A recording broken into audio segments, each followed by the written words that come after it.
एक बार की बात है, किसानों से नाराज होकर देवताओं के राजा इंद्रदेव ने ऐलान किया कि अब 5 वर्षों तक वर्षा नहीं होगी।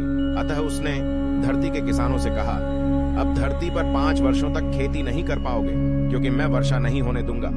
यह सुनकर सारे किसान बहुत दुखी हो गए और उन्होंने इंद्रदेव से हाथ जोड़कर प्रार्थना करने लगे। मगर इंद्रदेव नहीं माने।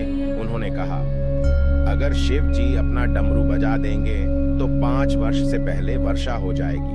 इंद्रदेव ने किसानों को उपाय बताकर भगवान शिव के पास एक सूचना भेजवाकर उन्हें आगाह कर दिया कि 5 वर्ष तक अपना डमरू ना बजाए और किसान कितना भी प्रार्थना करें, उनकी ना सुने। और अब इस प्रकार सारे किसान शिव जी के पास पहुंच डमरू बजाने के लिए प्रार्थना करने लगे। शिव जी ने कहा, अब 5 वर्ष से पहले डमरू नहीं बजेगा।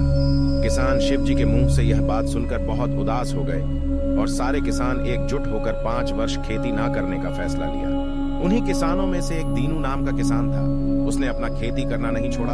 वह रोज अपने खेत में हल चलाता और बीज बोता, रोज अपने खेत में काम करते रहता। यह देख गांव के सारे किसान उसका मजाक उड़ाने लगे। कुछ दिन बाद गांव के किसानों ने दीनू से उसकी परिश्रम करने के बारे में पूछा कि तुम्हें पता है कि 5 वर्ष तक वर्षा नहीं होने वाली है, तो तुम क्यों अपना बल और समय इन खेतों में नष्ट कर रहे हो?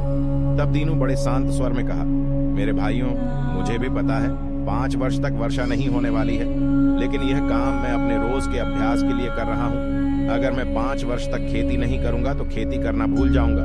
मेरा शरीर थोड़े समय बाद थकने लगेगा, इसीलिए यह काम मैं रोज करता हूँ, ताकि 5 वर्ष बाद वर्षा हो तो मुझे मेरे काम को करने में कठिनाई ना हो और कठिनाई का सामना ना करना पड़े।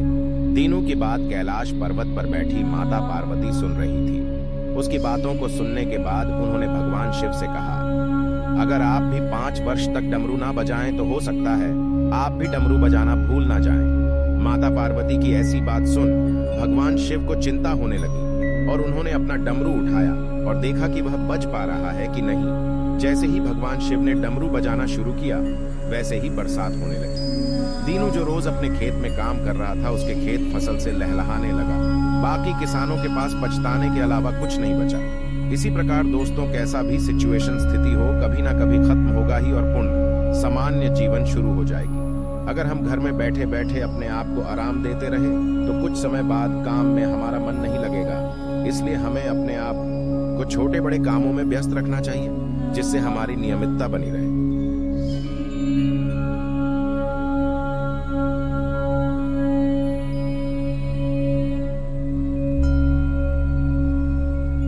अगर वीडियो पसंद आई हो तो हमारे चैनल को लाइक करें, सब्सक्राइब करें। धन्यवाद।